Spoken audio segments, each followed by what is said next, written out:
Quit India. A social media post has again raised the bogey of the brain drain, the outflow of the highly educated from our state subsidized IITs and IIMs to foreign shores, there to enrich other countries at the expense of the Indian taxpayer. The post highlights what amounts to asset stripping of the Indian economy to benefit the adoptive countries of the highly qualified migrants. The reason the writer adduces of this post-independence quit India movement is monetary again.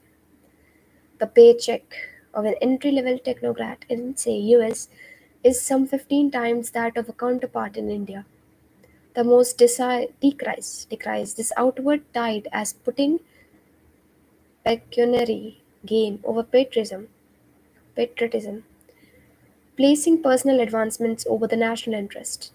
The writer linkens this transfer of value to a form of neo-colonization or neocolonialism, in which the colonizing power, the so-called First World, plunder developing countries like India not of material resources as formal colonists did, but of incalculably more valuable fund of intellectual capital.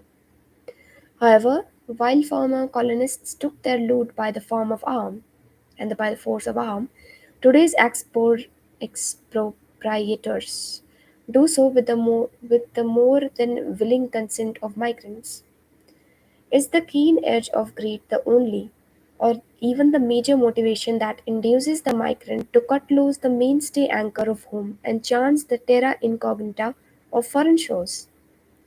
Could there be, apart from the pull factor of financial benefit, also a push impetus that impels those who quit India? The greater part of the great Indian diaspora is composed of low skilled labor drawn by the prospect of monetary gain.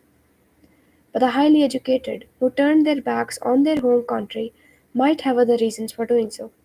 Could these include a desperation to forsake a climate in which increasingly the innovative, and the unconventional are stifled by sectarian ideology, and one shared inclusive identity is fragmented with exclusionary pieces of creed, caste, and language? Love for one's country is laudable, as is the reciprocal love the country must bear for all those who call it home, and not just for those who constitute a brute majority.